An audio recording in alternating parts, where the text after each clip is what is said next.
You know how in a courtroom, when the jury comes back in, the world just stops? The air gets thick and heavy, like before a storm. Every little sound is suddenly deafening. The creak of a door, the rustle of a suit jacket, the shaky breath of a mother praying for a miracle. That's what it was like in Department 14 of the Colorado Superior Court on the day they decided the fate of Lucas Thorne. Now, picture Lucas, 15 years old. He looked even younger in that stiff, new suit his parents bought him for the trial. It was a little too big in the shoulders, like he was a kid playing dress-up. He had this mop of blonde hair and freckles across his nose that made him look like he should be on a cereal box, not in a murder trial. The jury filed in, their faces like stone. Not a single one of them would look at him. And you know what that usually means. His defense attorney, a man named David Chen, had his hand on Lucas's shoulder, maybe to comfort him, or maybe to steady himself. Lucas's mom was directly behind him, sobbing quietly into a tissue. His dad just stared at the floor, a broken man.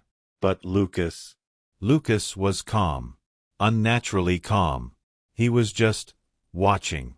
His eyes tracked the jurors as they sat down, analyzing them like they were pieces on a chessboard. And in the corner of his mouth, there was the faintest hint of a smirk. Not a happy smirk. An interested one. The judge, Eleanor Vance, a woman with sharp eyes and silver hair pulled back in a severe bun, spoke. "Mr. Foreman, has the jury reached a verdict?"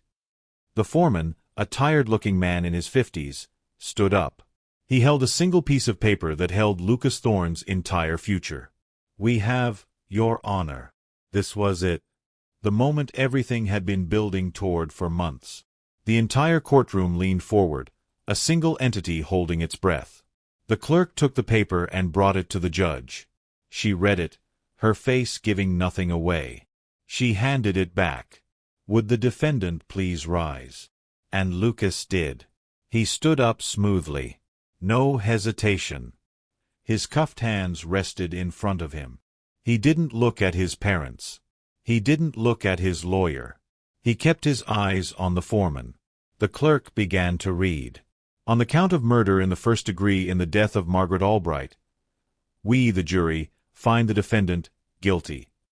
The word hit the room like a physical blow. Guilty. A wail erupted from his mother. A desperate, guttural sound that was quickly muffled as she collapsed into her husband's arms. Reporters scribbled furiously. David Chen slumped, the fight going out of him all at once. And Lucas Thorne?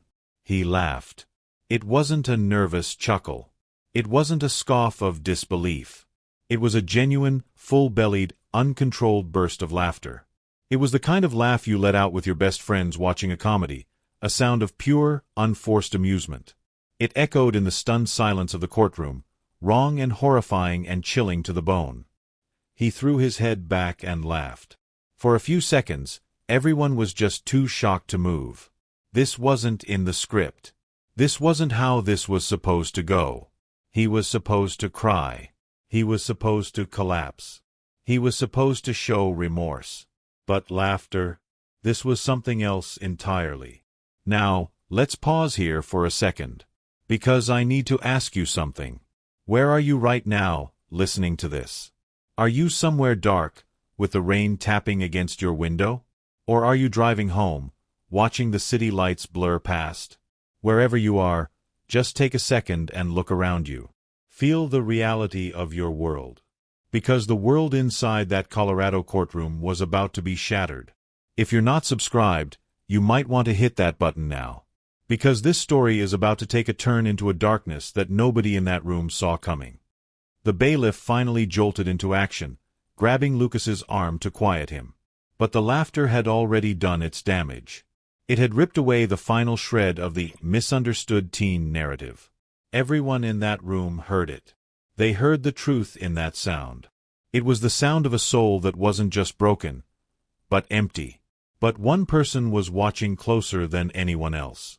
Judge Eleanor Vance.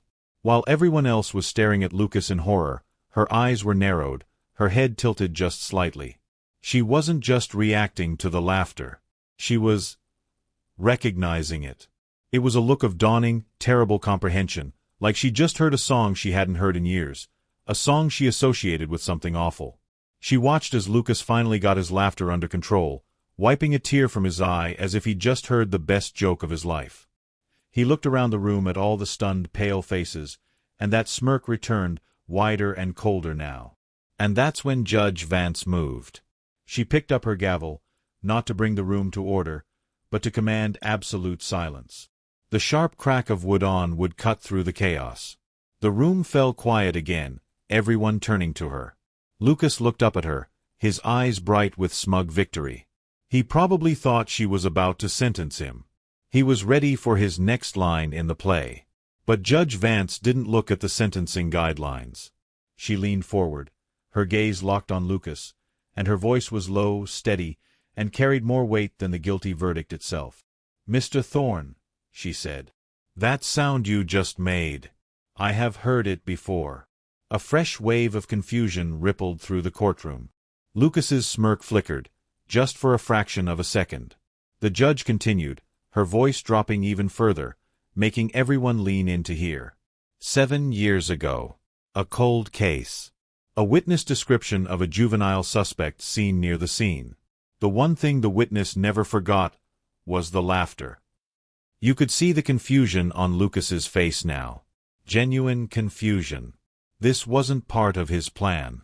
This was a variable he hadn't calculated. Judge Vance's next words changed everything. "Bailiff," she said, her voice ringing with finality. "The defendant is remanded into custody. Ensure he is held without bail." She paused, letting the order hang in the air.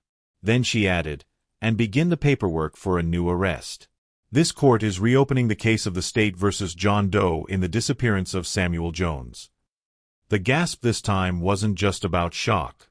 It was about utter, mind-breaking disbelief. Lucas Thorne had just been found guilty of murder. And now, he was being arrested, again. So, how does a 15-year-old boy end up in a courtroom, being found guilty of murder? To understand that, we have to rewind the tape. We have to go back about 6 months before that day in court, to a picture-perfect world where Lucas Thorne wasn't a monster. He was a star.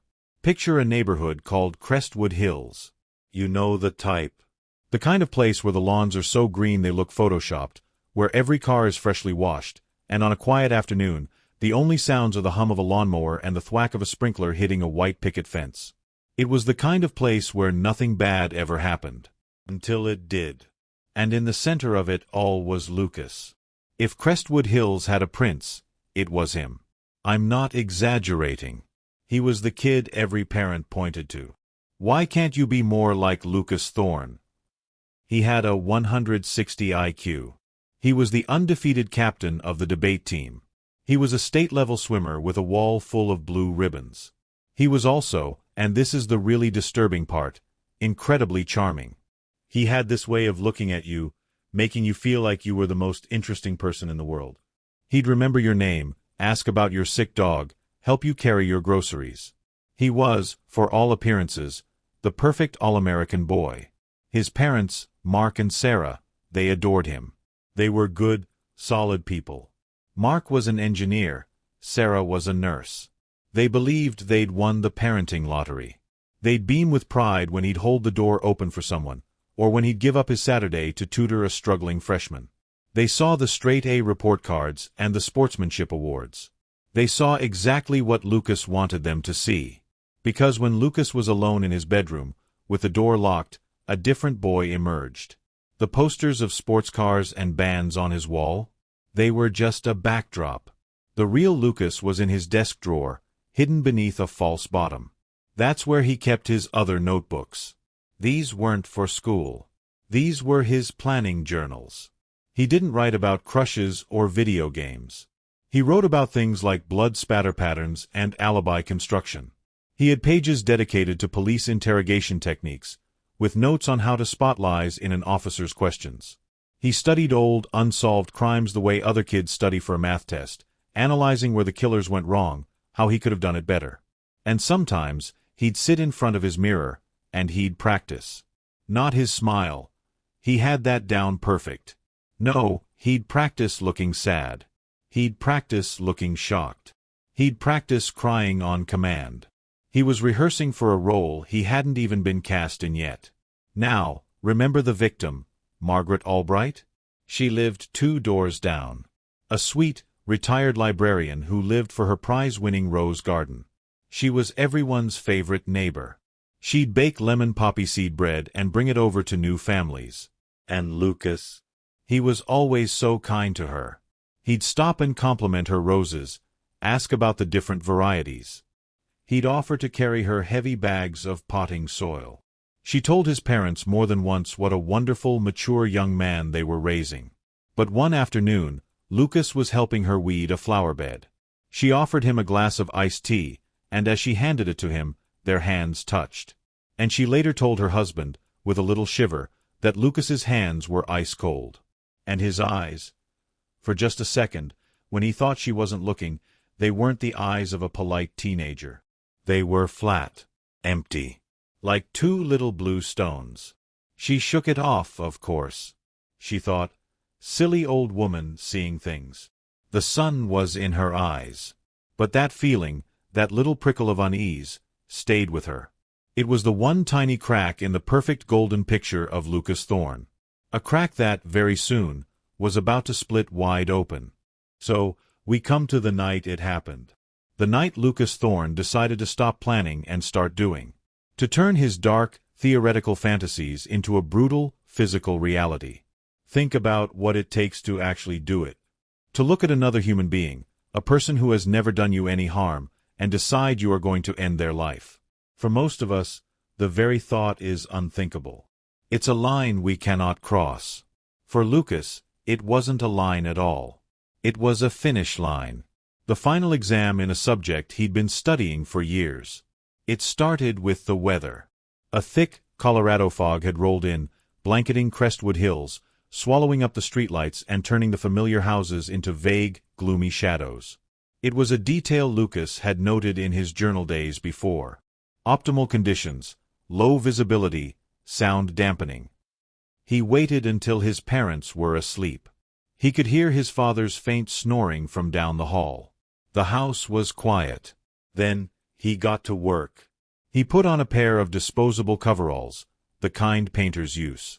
He slipped plastic bags over his socks, and then into his sneakers, securing them around his ankles with tape. He pulled on latex gloves, and then, with a chillingly practical touch, a disposable shower cap. He was creating a full-body seal. Not a skin cell, not a hair, not a fiber from his own clothes would be left behind. He didn't take a knife from his own kitchen. He didn't take his father's gun. That would be traceable.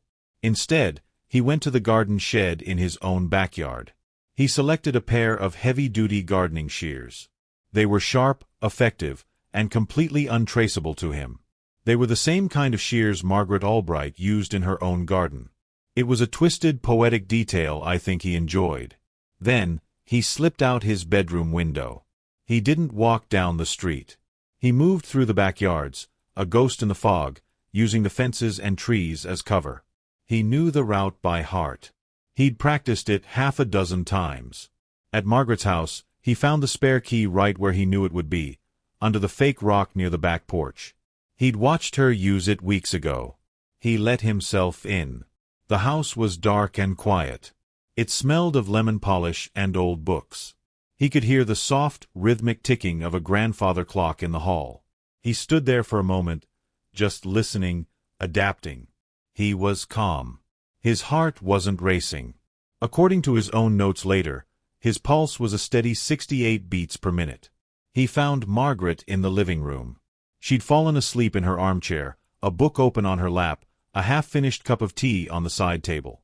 The television was on, casting a soft, blue light over the room. She stirred as he entered. Her eyes fluttered open. For a second, she was just confused, seeing this strange, shrouded figure in her living room. And then, she recognized the eyes above the mask. Those cold, blue eyes. "Lucas," she whispered, her voice thick with sleep and confusion. That was the only word she got out.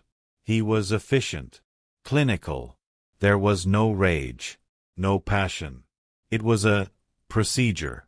He later described it in his journal not as a murder, but as the termination. He wrote, "The subject was terminated with the garden shears. The process was quicker than anticipated. Approximately 12 seconds from initial incision to cessation of movement." 12 seconds. He stood over her for a moment, watching, making sure the cessation of movement was permanent. Then, he got to work on the cleanup. He was methodical. He wiped down every surface he might have touched, the doorknob, the key, the doorframe. He used a bleach solution he'd brought with him in a small spray bottle. He even wiped down the garden shears, but then he did something else. Something important. He pressed Margaret's own fingers around the handles. He was planting evidence, you see, creating a false narrative that she might have fended off an attacker, or even, in a wild scenario, done this to herself. He was about to leave when his eyes fell on a small, silver locket on the mantelpiece. It was old, intricately carved. He'd seen her wear it often. It was her favorite. He picked it up. He popped it open. Inside was a tiny, faded photograph of her late husband. And Lucas Thorne smiled. He didn't take it for its value. He took it as a trophy. A souvenir of his perfect score on his final exam. He slipped it into the pocket of his coveralls. Then, he left the same way he came. A phantom in the fog. Back through the yards, in his window, into his room. He stripped off the coveralls, the gloves, the shower cap, the plastic bags. He stuffed everything, including the garden shears and the locket, into a heavy-duty garbage bag. The next morning was a school day. He got up at 6:30 a.m., showered, ate breakfast with his parents, and talked about an upcoming swim meet. He was calm. He was normal. And while he was sitting in his first-period algebra class, discussing quadratic equations, Margaret Albright's husband would come home and find his world destroyed. Lucas had done it. He had committed the perfect crime. And he had gotten away with it. Or so he thought. Now, imagine the other side of the story. The quiet, ordinary terror of someone just vanishing. It started with Frank Albright coming home. He'd been away for 2 nights, a short fishing trip with his older brother up in the mountains. He pulled his sedan into the driveway around 4 p.m. on a Sunday, tired but happy, looking forward to telling Margaret all about the one that got away. But the house was quiet. Too quiet. The first thing he noticed was that the back door was unlocked. That was strange. Margaret was meticulous about locks. He called out her name. "Honey, I'm home." Silence. He walked in, his fishing gear still in his hand. The house was neat and tidy, but it had that still, empty feeling a house gets when it's been alone for a while. He found her reading glasses on the side table next to her armchair. Her current library book was there, a bookmark tucked about halfway through. And then he saw the cup. A mug with a dried, brown ring of old tea at the bottom. Margaret never left dirty cups out. Never. A little knot of cold fear began to tighten in Frank's stomach. He checked the garage. Her car was there. He called her cell phone. It went straight to voicemail. He phoned her friends, her sister. No one had seen or heard from her since Friday evening. That's when the real panic set in. This wasn't like her. This wasn't a missed call or a forgotten errand. This was wrong. His hands shaking, he dialed 911. The police arrived quickly. 2 uniformed officers. They took a report. They walked through the house. At first, it was a low-priority thing. Missing adult. They probably assumed she'd had a fall, or maybe wandered off. But there were no signs of a struggle. No broken glass. No overturned furniture. It was the fog that did it. That same thick fog Lucas had used for cover. It had erased everything. There were no useful footprints in the soft dirt of the flower beds. No witnesses who had seen anything through the gray soup. By nightfall, it was clear this was serious. The police called in more officers. Neighbors saw the cruisers with their flashing lights and came over to see what was wrong. The word spread through Crestwood Hills like a cold chill. Margaret Albright is missing.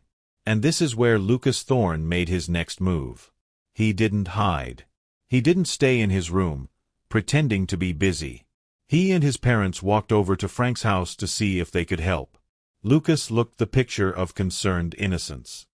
He put his hand on Frank's shoulder and said, in this voice full of sincere worry, "We'll find her, Mr. Albright. Don't you worry." And then he joined the search party. Can you picture it? The community coming together with flashlights, calling Margaret's name into the darkness. And right there, in the middle of them, was the boy who knew exactly where she was. He was directing people. "Let's check the walking path behind the school," he'd say.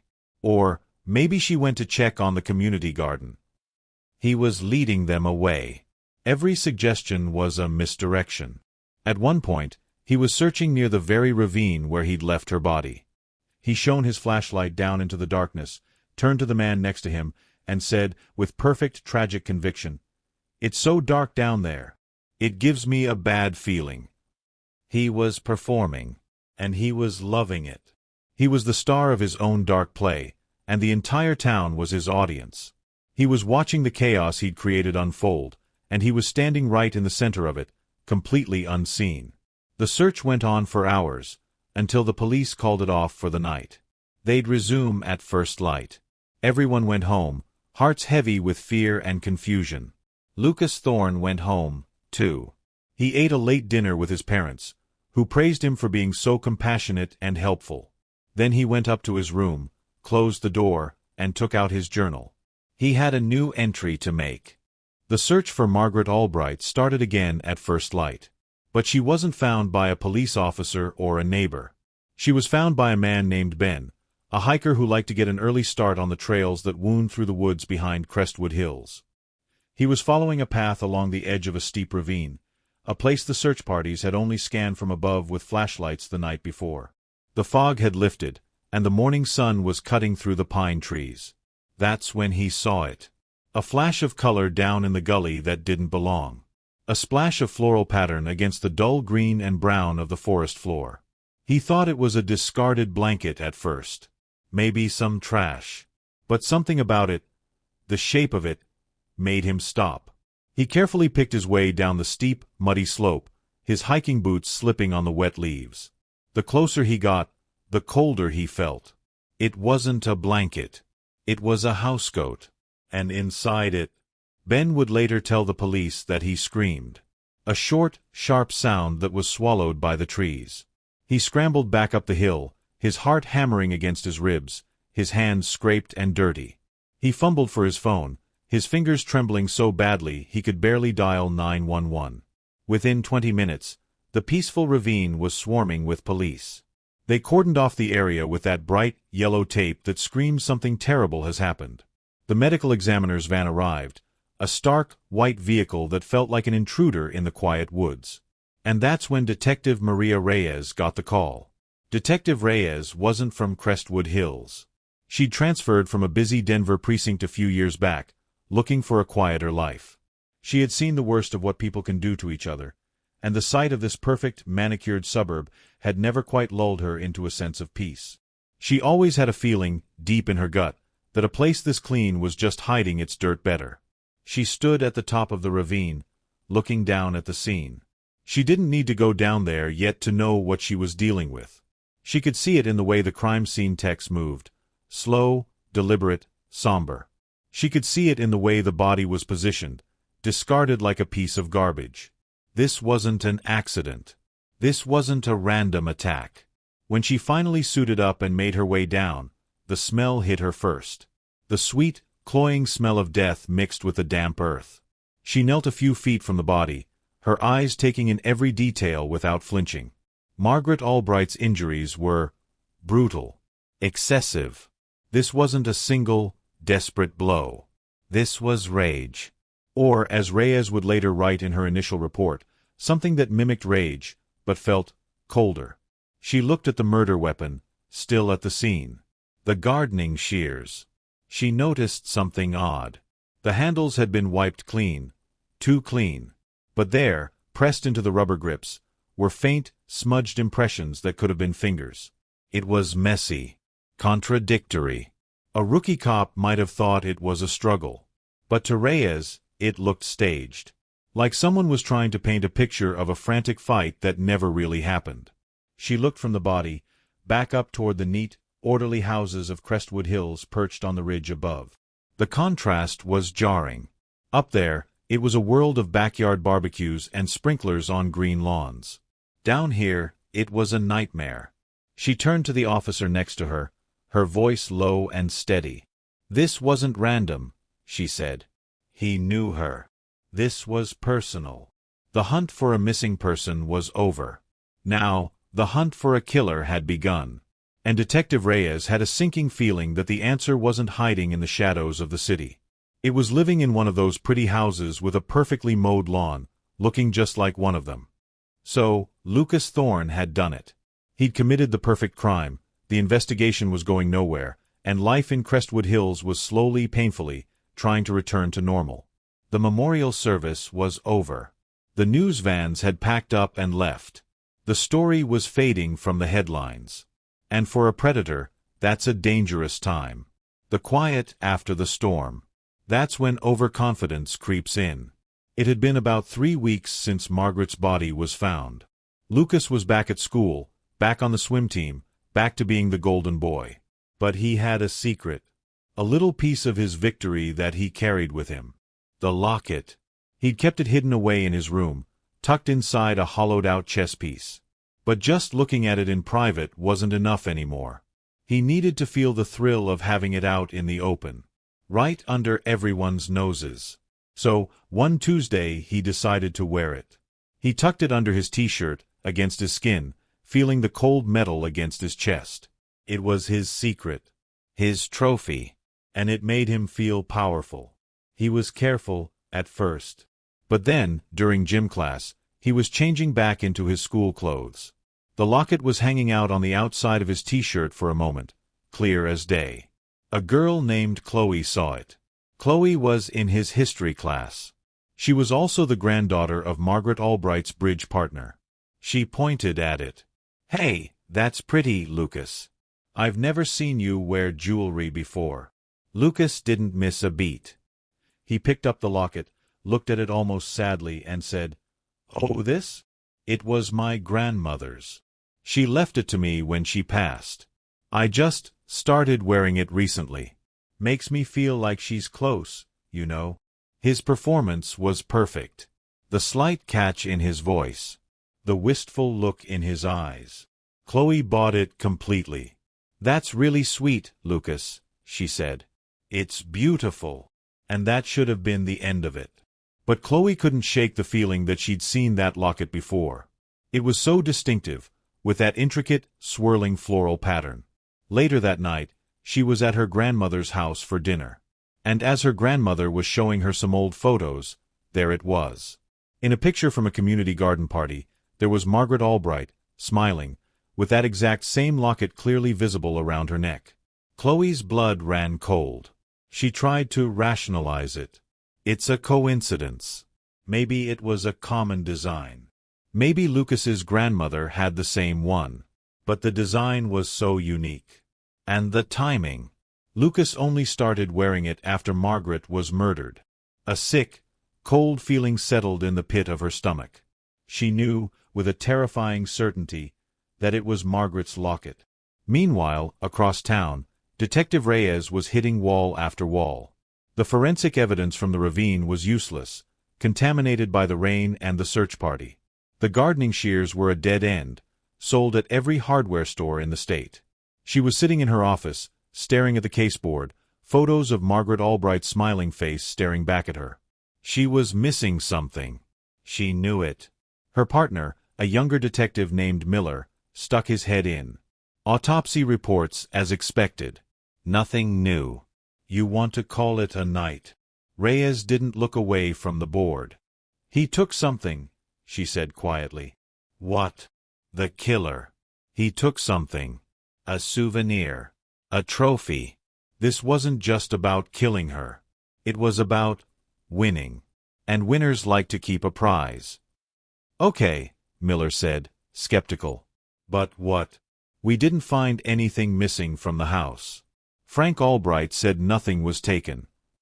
Maybe he didn't notice. Or maybe it was something small. Something personal. Reyes's eyes scanned the photos of the Albright living room, taken before the body was found. Her gaze landed on the mantelpiece. In one wide shot, she could see a small empty spot between a vase and a clock. A clean circle in the dust. She pointed at it. There. What was there? She had the crime scene techs pull up every single photo. They found one, a close-up of a family portrait, where the very edge of the mantel was visible. And there, sitting in that clean circle, was a silver locket. Frank Albright, when they called him, confirmed it immediately. "Yes," he said, his voice cracking. "Margaret's locket. Her mother gave it to her. She wore it all the time. It's gone. I didn't even notice." Detective Reyes hung up the phone. She looked at Miller, her eyes hard. "He has it," she said. "Our killer is walking around right now with Margaret Albright's locket. And his arrogance is about to be his undoing." She didn't know it yet, but at that very moment, a teenage girl named Chloe was lying in her bed, staring at the ceiling, wrestling with the most terrifying decision of her life. Chloe didn't sleep that night. She tossed and turned, the image of that locket burning behind her eyes. On one hand, it was Lucas Thorne, the golden boy, the last person anyone would suspect. On the other hand, she had seen it. She knew. By the time the sun came up, she had made her decision. She couldn't live with the secret. It was too heavy. She went to her parents as they were having coffee in the kitchen. Her hands were shaking. "Mom, Dad, I need to tell you something about Lucas." The words tumbled out. The locket at school. The story about his grandmother. The photo on her grandmother's mantelpiece. When she was finished, the kitchen was silent. The only sound was the hum of the refrigerator. Her parents looked at each other, a world of unspoken fear passing between them. This wasn't teenage gossip. This was a murder investigation. Chloe's father, a pragmatic man who worked as an accountant, put his hand over hers. "You did the right thing, sweetheart. The absolute right thing." He didn't call the school. He didn't call Lucas's parents. He picked up the phone and dialed the direct number for Detective Reyes, which had been given out to the community weeks earlier. Meanwhile, at the Thorne house, it was a normal morning. Mark Thorne was reading the newspaper. Sarah was packing lunches. Lucas was eating a bowl of cereal, scrolling through his phone. He was completely at ease. The locket was safe in his room, hidden away again. He had no idea the walls were about to come down. Detective Reyes took the call from Chloe's father. She listened, her body going still. She didn't interrupt. When he finished, she simply said, "Thank you. Stay at home. We'll be right there." She hung up and looked at her partner, Miller. Her expression was grim. "We have it. We have the break. It's Lucas Thorne." Miller was stunned. "The kid? The one who helped in the search?" "The golden boy," Reyes said, her voice like ice. "It's always the one you least expect. Get a search warrant for his room. Now." The warrant was approved in record time. By 10 a.m., 2 unmarked cars and a forensics van pulled up quietly, discreetly, in front of the Thorne house. There were no sirens. No dramatic screeching of tires. This was a calculated, quiet earthquake. Detective Reyes knocked on the door. Sarah Thorne answered, a smile on her face that immediately vanished when she saw the badge. "Mrs. Thorne? I'm Detective Reyes. We have a warrant to search your son's room." Mark Thorne came to the door, his face a mask of confusion and anger. "This is ridiculous. Lucas. You think Lucas has something to do with this?" Lucas appeared behind them, his expression one of mild, polite curiosity, like he was observing a fascinating science experiment. He didn't look scared. He looked interested. "It's okay, Mom, Dad," he said, his voice calm. "It's a routine part of the investigation. I have nothing to hide." He stepped aside and let the officers in. And that was his second fatal mistake. The first was taking the locket. The second was believing he was smarter than everyone else. The search of his room was methodical. Lucas sat on the living room sofa with his parents, who held each other's hands, their knuckles white. They kept telling him it was going to be okay. Upstairs, it didn't take long. A forensics tech noticed that one of the pieces in Lucas's expensive chess set, the Black King, felt lighter than the others. He shook it. There was a faint rattle. He unscrewed the bottom. And there it was. Margaret Albright's silver locket. But that wasn't all. They found the false bottom in his desk drawer. They pulled out the journals. The pages and pages of meticulous notes about murder. The diagrams. The practice schedules for his facial expressions. The cold, clinical description of Margaret's termination. Detective Reyes came down the stairs slowly. She held up the locket in an evidence bag. Frank Albright had positively identified it from a photo they texted him. She looked at Lucas's parents, and her heart broke for them for just a second. Then she looked at Lucas. "Lucas Thorne," she said, her voice firm and clear in the silent living room. "You are under arrest for the murder of Margaret Albright. You have the right to remain silent." The words hung in the air. You have the right to remain silent. Sarah Thorne let out a choked scream, collapsing against her husband. Mark Thorne just stared, his mouth open, his world shattering into a million pieces. And Lucas? He didn't fight. He didn't cry. He didn't protest his innocence. He stood up smoothly and turned around, placing his hands behind his back for the handcuffs as if he'd done it 1,000 times before. He was calm, composed. As the officer clicked the cuffs into place, Lucas looked over his shoulder at his devastated parents. And he said the words that would haunt them forever. "Don't worry," he said, his voice utterly flat. "It's all part of the plan." Then they led him out of his house, past his neighbors, and into the back of a police car. The golden boy of Crestwood Hills was gone. And in his place was a monster everyone had missed, until his own arrogance finally made him visible. What would you have done if you were Chloe? Seen the locket, felt that chill? Would you have spoken up? Drop your thoughts below, because this is where Lucas's game truly begins. The interrogation room is a special kind of place. It's designed to be sterile, to feel disconnected from the real world. No windows. Just 4 blank walls, a table, a few chairs, and a camera in the corner with a little red light that tells you everything you say is being eaten up and stored forever. This is where they brought Lucas Thorne. He sat in the hard plastic chair, his hands still cuffed in front of him. He looked small. A kid in a too-big room. But his eyes, they were everywhere. They were taking in the camera, the one-way mirror, the scuff marks on the floor. He was analyzing his environment like a scientist studying a new species of insect. Detective Reyes sat across from him. Her partner, Miller, leaned against the wall by the door, his arms crossed. The classic good cop, silent cop routine. Reyes started gently. She slid a bottle of water across the table to him. "Lucas," she said, her voice calm, almost motherly. "We found the locket.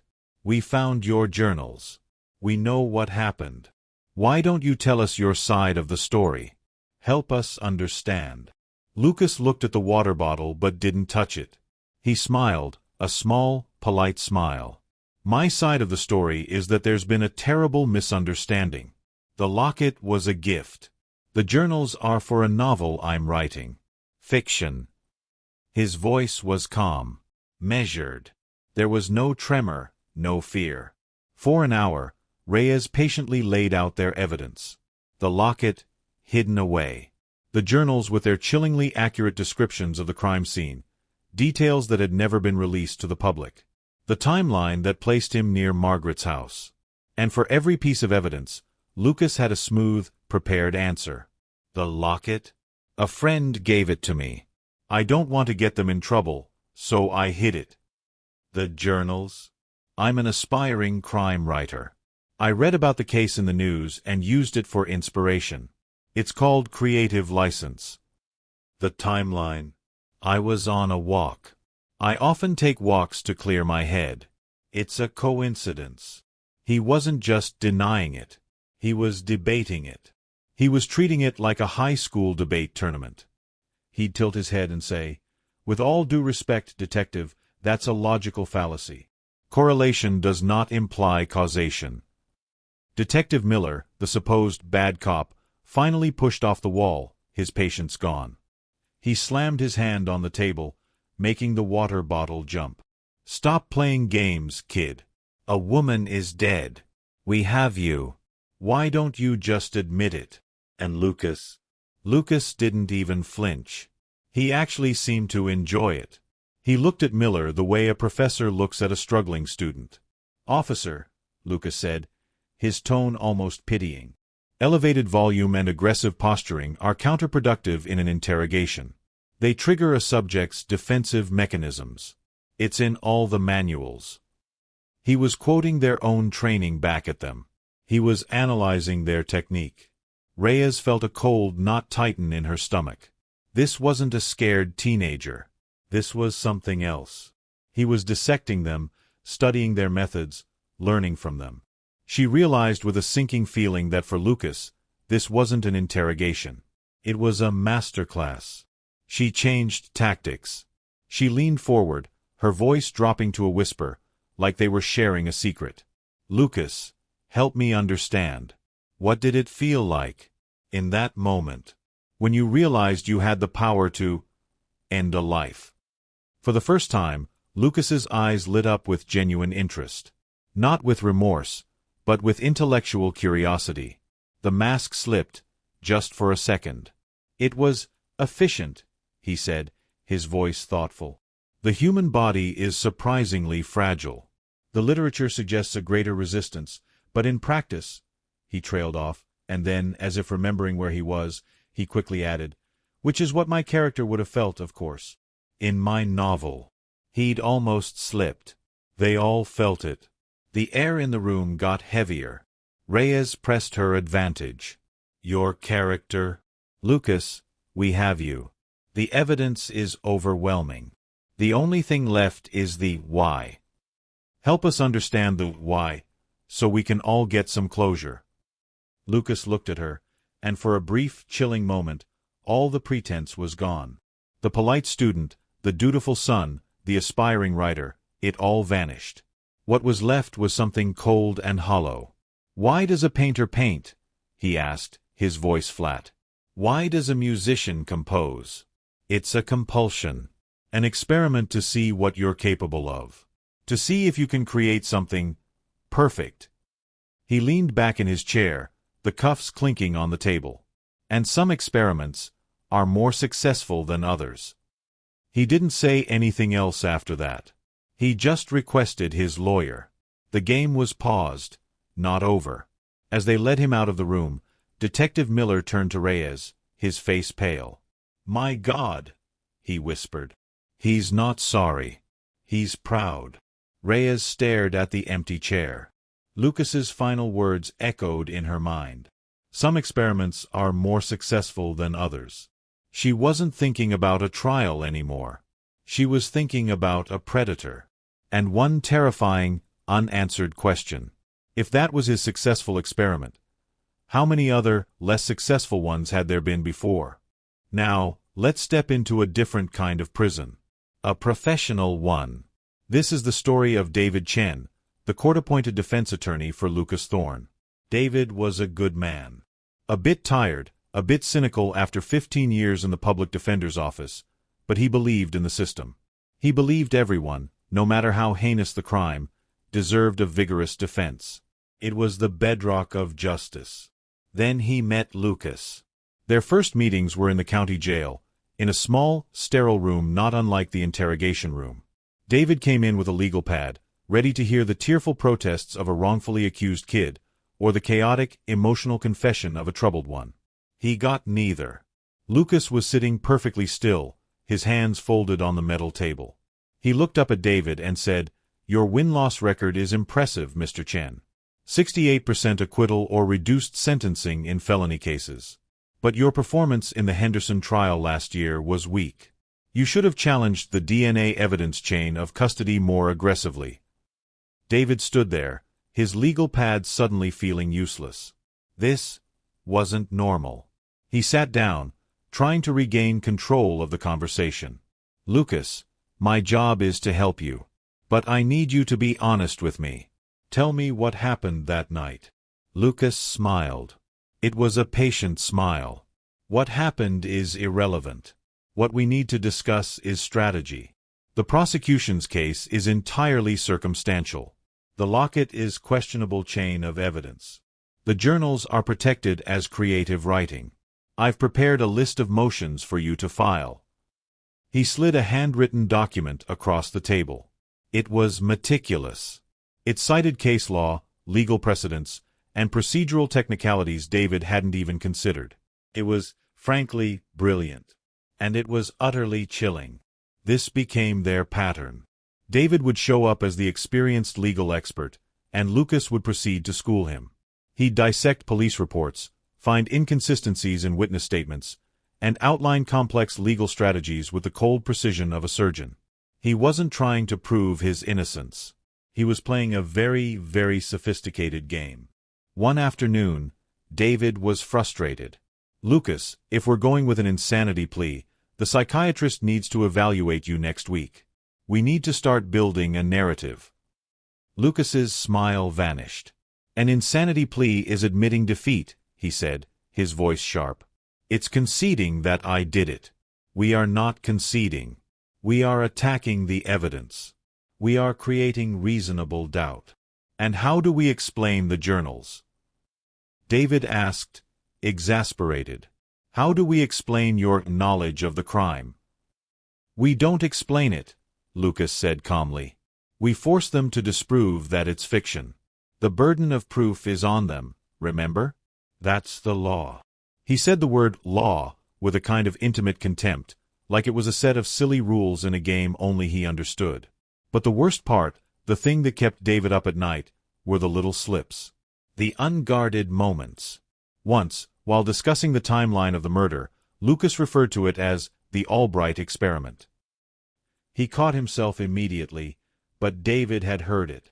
Another time, David was pushing him on his whereabouts on a different night, a night about 2 years prior when a local homeless man had disappeared.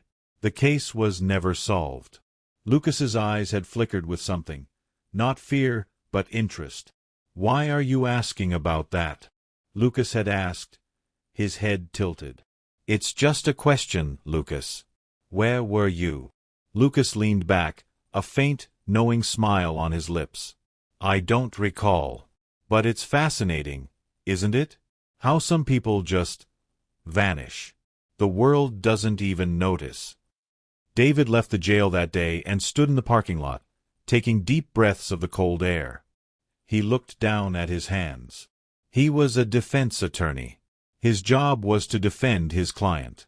But for the first time in his career, he felt like he wasn't defending a client.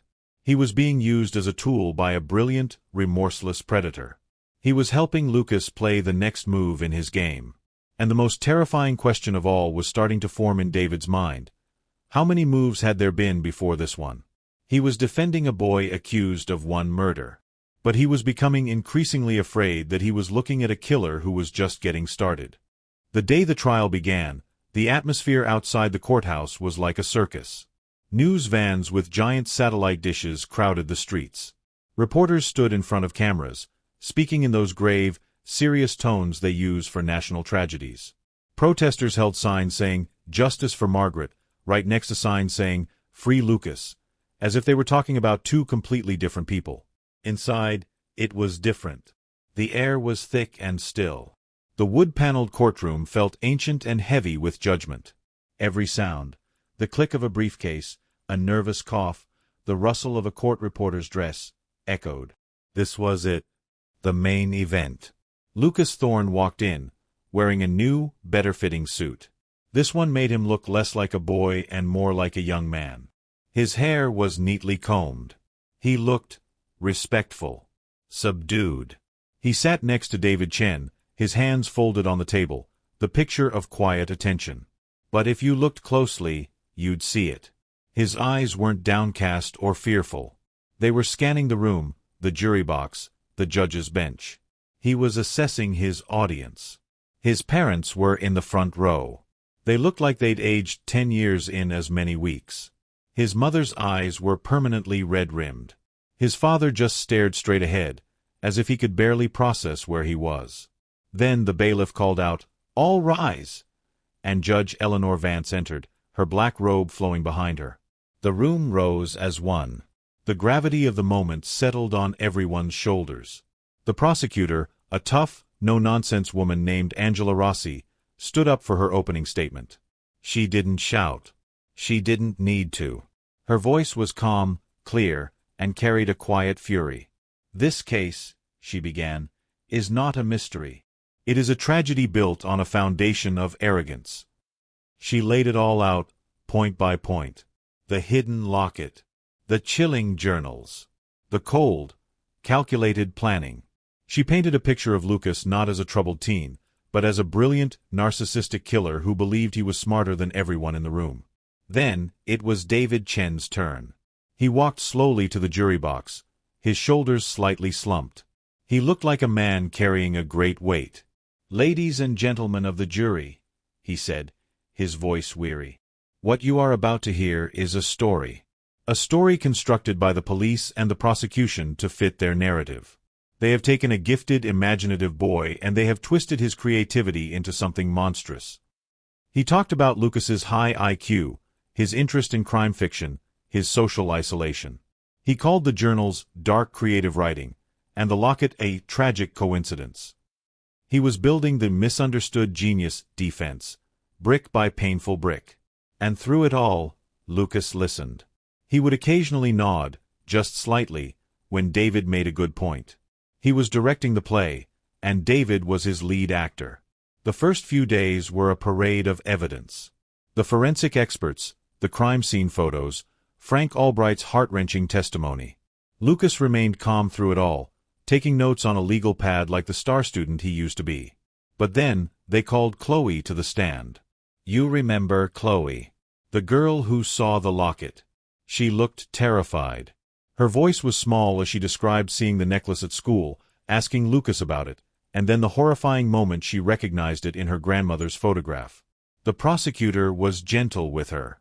"And what did you do then, Chloe?" I told my parents," she whispered, "because I knew it was Mrs. Albright's. I knew it." Then, it was David Chen's turn for cross-examination. He had to try and discredit her, to suggest it was a case of mistaken identity or teenage drama. It was his job, but you could see the discomfort on his face. He asked her, "Is it possible, Chloe, that you were mistaken? That you simply saw a similar locket?" And that's when Lucas did something strange. He stopped writing. He looked directly at Chloe. And he gave her a small, almost imperceptible smile. It wasn't a friendly smile. It was a cold, knowing smirk. A reminder. "I see you." Chloe saw it. Her eyes widened, and her breath hitched. She stumbled over her words. Her composure shattered. David Chen, seeing her distress, quickly finished his questions and sat down. He glanced at Lucas, a flicker of anger and disgust in his eyes. Lucas just went back to his notepad, as if nothing had happened. The first crack hadn't come from the evidence. It had come from the killer himself. His arrogance, his need to dominate, to intimidate, had just leaked out for the whole jury to see. The performance was perfect. But the actor, it seemed, couldn't resist ad-libbing. And in a murder trial, even the smallest ad-lib can get you convicted. If the beginning of the trial was the opening act, what came next was the main performance. This was where prosecutor Angela Rossi built her case, brick by brick, into an impenetrable wall of evidence. And she did it with the calm, methodical precision of a master architect. She started with the forensics. She called experts to the stand who talked about fiber analysis, soil samples from the ravine that matched the unique mulch in the Thorne's garden shed, and the microscopic wear patterns on the gardening shears that were consistent with the ones Lucas's family owned. It was complex, scientific stuff, but Rossi made it simple. She'd hold up an evidence bag and ask, "And can you explain to the jury how this piece of evidence conclusively places the defendant at the scene of the crime?" The answer was always a variation of, "Yes. There is no other explanation." It was dry. It was factual. And it was devastating. But the real drama came when she entered Lucas's journals into evidence. She had a large screen set up in the courtroom. As she read selected passages aloud, the words appeared for everyone to see. The room was dead silent, except for her clear, unwavering voice.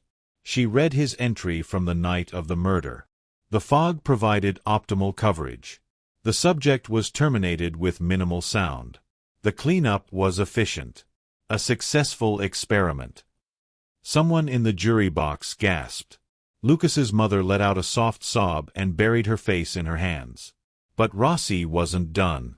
She turned to a page written after the murder, after the search parties, after the body was found.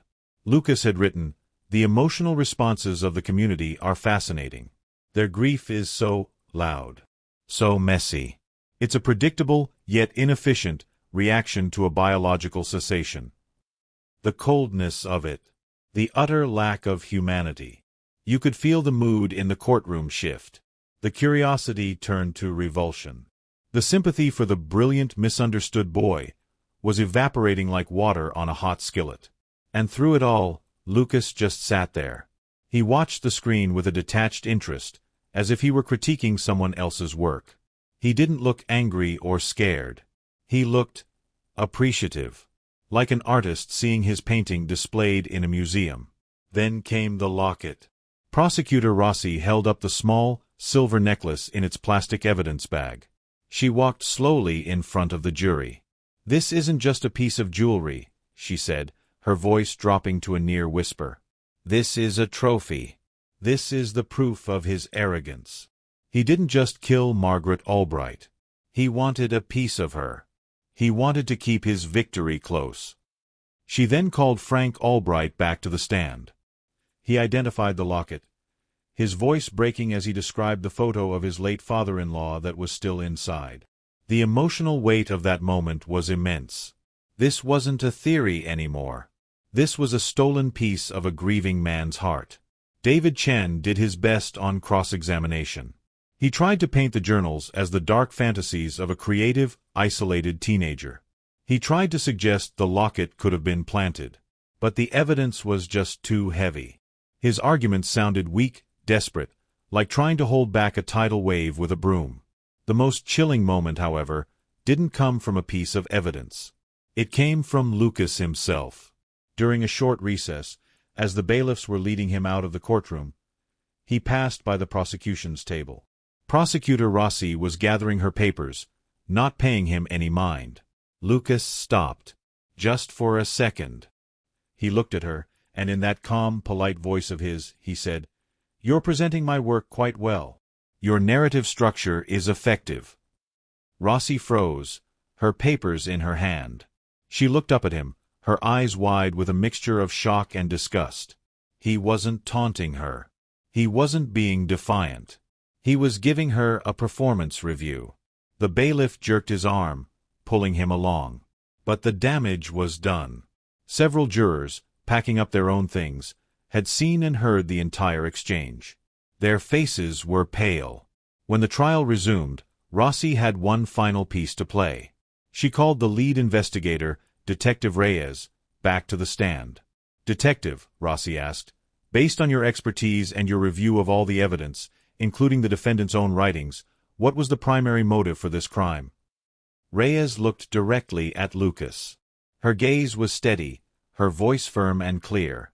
"It wasn't rage. It wasn't revenge.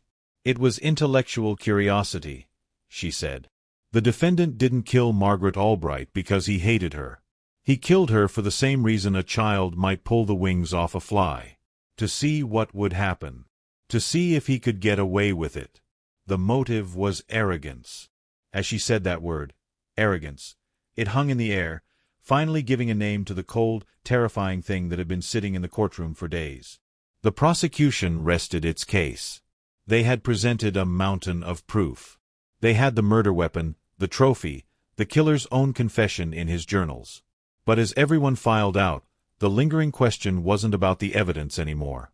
The question had become, how could anyone look at that mountain and not see the monster standing at its peak? This was it.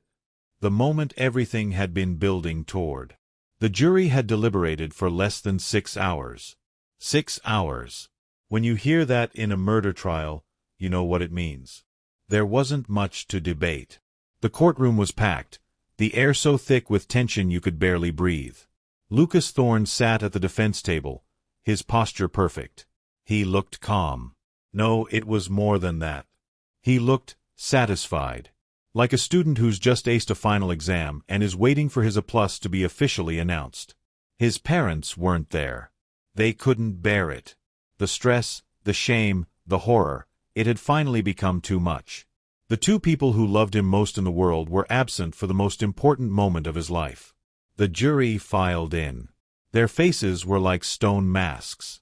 Not a single one of them looked at Lucas. You know what that means. It's never a good sign. The judge spoke. Mr. Foreman, has the jury reached a verdict?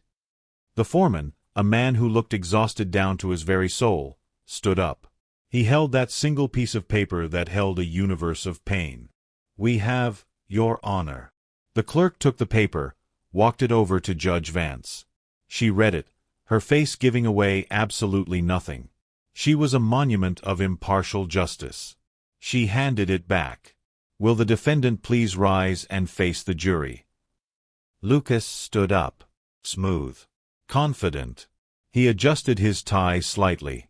He looked across the room at the 12 people who held his future, and he almost seemed to be challenging them. The clerk began to read. On the count of murder in the first degree, in the death of Margaret Albright, we, the jury, find the defendant guilty. The word landed like a physical blow. Guilty. A collective gasp sucked the air out of the room. Reporters scrambled for the door to be the first to break the news. David Chen, Lucas's lawyer, put his head in his hands. He had lost. And Lucas Thorne? He laughed. It wasn't a snort of disbelief. It wasn't a bitter chuckle. It was a genuine, full-bodied, from-the-gut burst of laughter. It was the kind of laugh you let out at a comedy club, a sound of pure, unadulterated amusement. It was loud, it was wrong, and it was one of the most chilling sounds I have ever had to describe. He threw his head back and howled.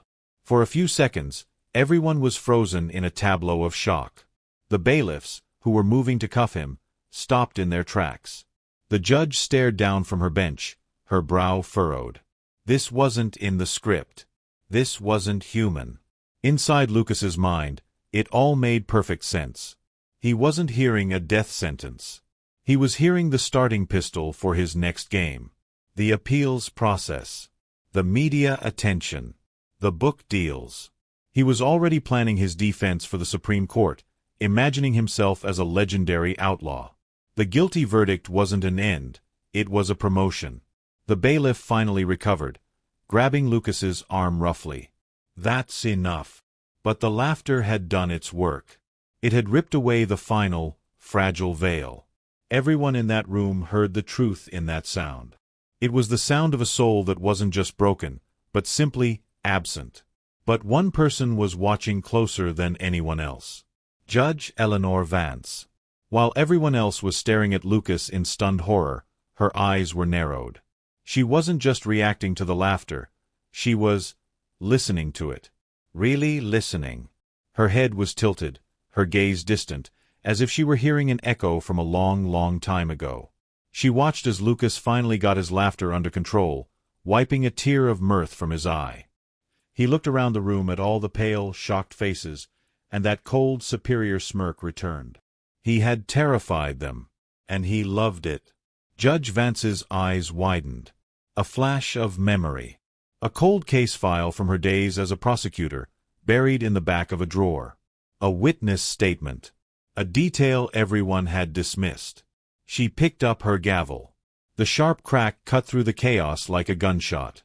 The room fell instantly silent, every eye turning to her. Lucas looked up, his expression one of smug curiosity. He probably thought she was about to lecture him for contempt before sentencing him. But Judge Vance's voice was low, steady, and carried more weight than the guilty verdict itself. "Mr. Thorne," she said, her eyes locked on his. "That sound, That specific tonal quality of your laughter. I have heard it before. A fresh wave of confusion rippled through the courtroom. Lucas's smirk flickered. This was a new variable. An uncalculated one. The judge continued, her voice dropping, forcing everyone to lean in to hear. 7 years ago. The disappearance of Samuel Jones. A homeless man. The case was never solved.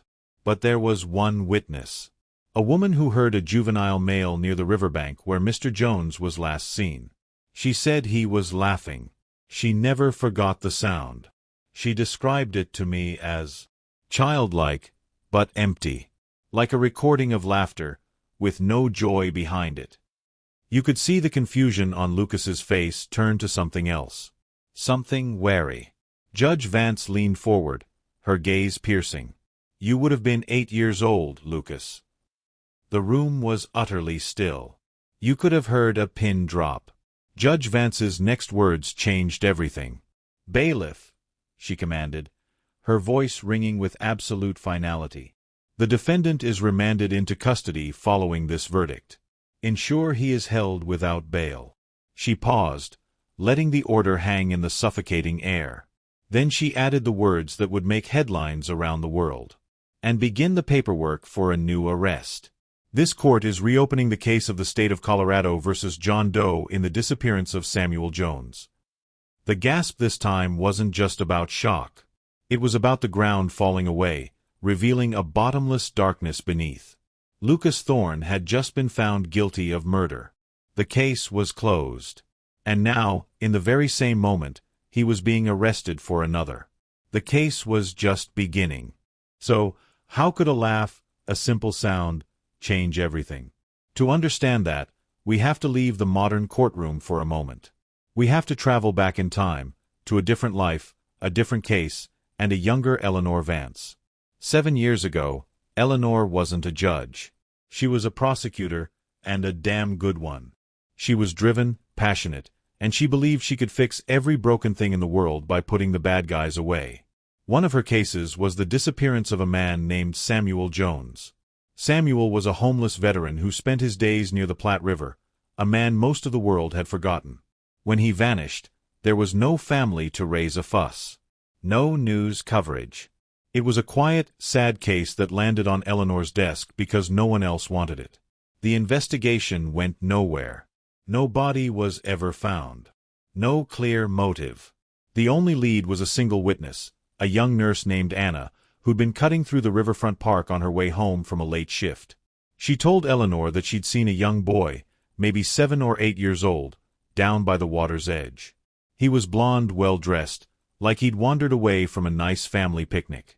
He wasn't doing anything wrong, just skipping stones. But then, he suddenly started laughing. She described it to Eleanor in a hushed, uneasy tone. It was the strangest thing, Anna said. It sounded like a kid's laugh, but hollow, like there was no feeling behind it. It was just a sound. It gave me the chills, so I hurried away. It was a small detail, an insignificant one. With no body, no crime scene, and no suspect, the case was eventually filed away as a cold case. But Eleanor Vance never forgot it.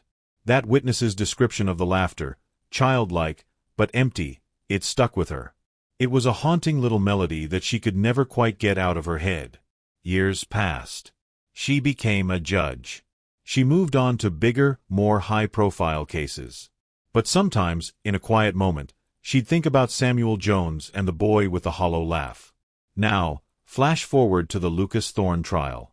From the moment Lucas walked into her courtroom, Judge Vance felt a prickle of unease. It wasn't just the facts of the case. It was him. The cold, analytical calm. The way he observed human emotion like it was a curious bug under a microscope. It reminded her of something, but she couldn't place it. Then came the verdict. And the laughter. When Lucas threw his head back and laughed, it wasn't just the shock of the sound that froze her. It was the quality of it. The specific, tonal pitch. The way it was both young and ancient at the same time. Completely detached from any genuine joy. It was a perfect match. The memory crashed over her like a wave. The nurse's testimony.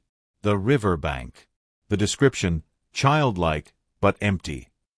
It was the same laugh. She was sure of it. While the courtroom was in chaos, her mind was racing, cold and clear. She discreetly pulled up the old, digitized case file on her laptop behind the bench.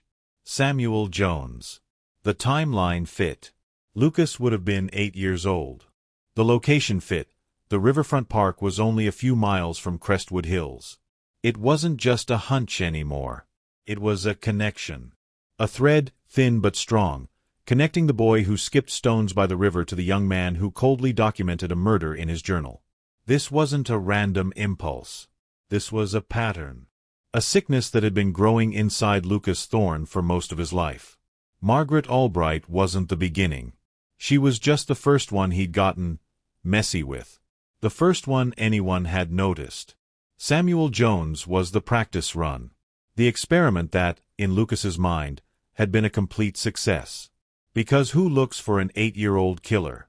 Who would ever believe it? As she brought down her gavel and ordered his arrest for a second time, Judge Vance wasn't just doing it on a whim. She was acting on a veteran prosecutor's instinct, on a memory that had haunted her for nearly a decade.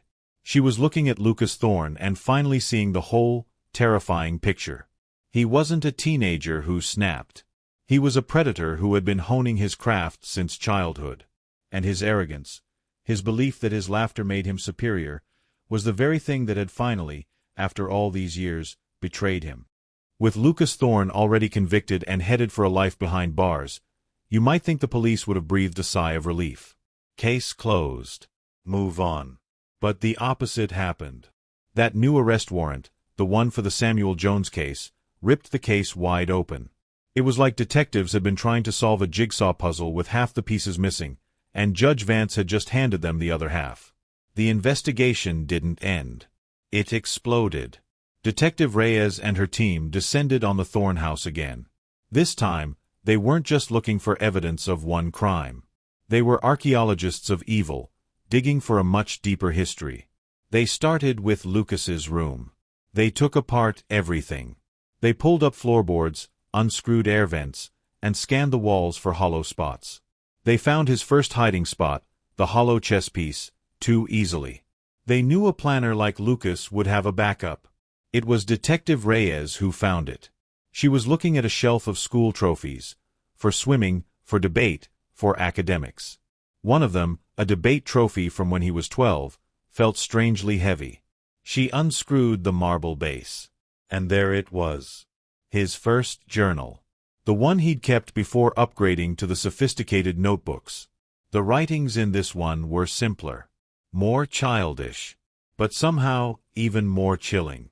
There were drawings of the riverfront, a crude sketch of a man sleeping on a bench, and an entry, written in the clumsy script of an 8-year-old, went to the river today, found a sleeping bum, poked him with a stick. He didn't wake up. It was easy. Threw rocks in the water after. Laughed. Samuel Jones. But it didn't stop there. As they decoded his later journals, they realized his writings weren't just about planning one perfect murder. They were a log of his progress. He used code words. He referred to his victims as projects or subjects. Margaret Albright wasn't Subject A. She was Subject D. There were 3 others before her. The investigation became a frantic race against time. They cross-referenced his journals with every missing persons report, every unsolved death, every strange incident within a 20-mile radius over the last 7 years.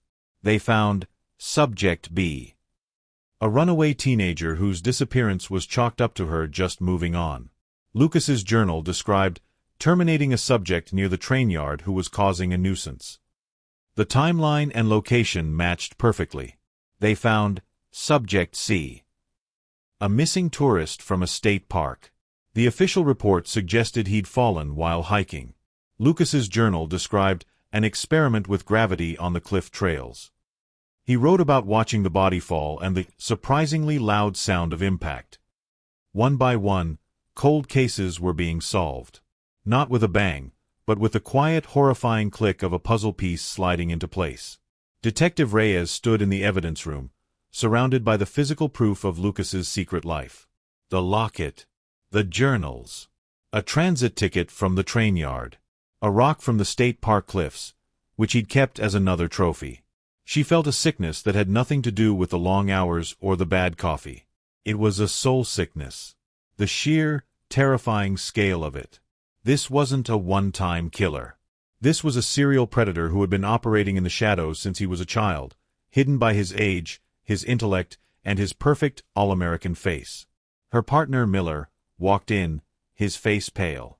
He held up a file. The psychologist's preliminary assessment just came in. He's not a psychopath, Reyes. He's something else. A pure, high-functioning sociopath. He feels no empathy. None. For him, people are just things. And he's been testing these things to see how they break since he was old enough to write. Reyes looked at the array of evidence on the table. The trophies of a monster. How many? She whispered almost to herself. Miller understood the question. How many more were there? We might never know for sure, he said quietly. Some of his early entries, they're vague.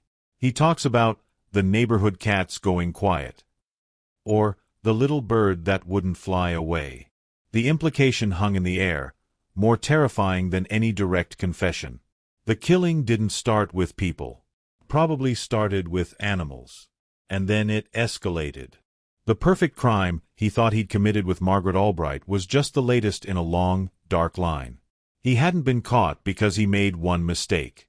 He'd been caught because his very first mistake was being born a monster. And his second was believing that no one would ever be smart enough to connect the dots. They met one last time, not in a courtroom, but in a small, cold room in the county jail. The air smelled of bleach and despair. Lucas Thorne sat on one side of the thick plexiglass, wearing an orange jumpsuit that looked like a cruel joke on the boy he used to pretend to be. Detective Maria Reyes sat on the other side. She had no notepad, no recorder. This wasn't an interrogation. This was closure. For a long moment, they just looked at each other. Lucas's expression was one of mild boredom, like he was waiting for a bus. They're charging you with 4 counts of murder now, Lucas, Reyes said, her voice calm and even. Samuel Jones, Melissa Cruz, David Kim, Margaret Albright. There will be no trial. You'll just be sentenced. You will never, ever be a free man again. Lucas shrugged, a slow, deliberate movement. The legal system is a sluggish beast. It's inefficient. But it was an interesting game while it lasted. It wasn't a game, Reyes said, her voice hardening slightly. They were people. With lives. With families who loved them. He looked at her, and for the first time, she saw a flicker of genuine emotion in his eyes. It wasn't remorse. It was intellectual contempt. They were variables, he corrected her, as if she were a slow student. Subjects in a study. I was studying the fragility of life. The predictability of human response. Margaret Albright was the most complex variable. Her death created the most fascinating chaos. He was boasting. He couldn't help himself. He was so proud of his work. Reyes let him talk. She let him lay out his twisted philosophy, his belief that he was a scientist and the world was his laboratory. He talked about his perfect planning, his flawless execution. He was giving his final lecture. And then, when he paused, looking immensely pleased with himself, Detective Reyes leaned forward. "You're not as smart as you think you are, Lucas," she said, her voice dropping to a near whisper. His smirk faltered. "Excuse me. You made a mistake," she said. "A big one. The biggest one of all." He leaned forward now, his forehead almost touching the glass. This got his attention. A flaw in his work, an error in his data. This was unacceptable. What mistake? There were no mistakes. The Albright experiment was perfect. Reyes shook her head slowly, a sad, knowing smile on her face. It wasn't the locket, Lucas. It wasn't the journals. It wasn't even the forensic evidence. She paused, letting the suspense build. It was your laugh. He stared at her, uncomprehending. That laugh in the courtroom, she continued. You thought it showed how superior you were. How the whole system was a joke to you. But that laugh, that specific hollow sound, was the key that unlocked your entire past. Judge Vance heard it. And she remembered it from 7 years ago. She remembered the boy by the river. She could see the gears turning in his head. He was running through the data, the variables. He had calculated for everything, except for the memory of a sound. Your arrogance wasn't your strength, Lucas, Reyes said, driving the point home. It was your fatal flaw. You thought you were the smartest person in every room. But you were so busy being clever, you forgot that other people have memories. That they have instincts. You were so proud of your laugh that you didn't realize it was a fingerprint. It was your signature. And you signed your own life sentence. Lucas Thorne was silent. The smugness was gone. The cold, analytical mask was gone. What was left was something raw, and young, and finally, truly scared. It was the look of a boy who had just realized that the game was not only over, but that he had never understood the rules in the first place. He had believed his intelligence made him a god. But Detective Reyes had just proven he was just a child who'd left a trail of breadcrumbs straight back to himself. He opened his mouth to say something, to defend his grand design, but no words came out. The master of manipulation had nothing left to say. Detective Reyes stood up. She looked at him, not with hatred, but with a profound, weary pity. "Goodbye, Lucas," she said. She turned and walked out, leaving him alone in the cold, silent room. The brilliant, arrogant monster was finally, completely, alone with the one thing he could never outsmart, never plan for, and never understand. The consequences of his own actions. If this story left you wondering how many Lucas Thornes are walking among us right now, subscribe for more psychological deep dives every week. Because next time, we're examining the case of a preschool teacher who was hiding a secret that would make your blood run cold.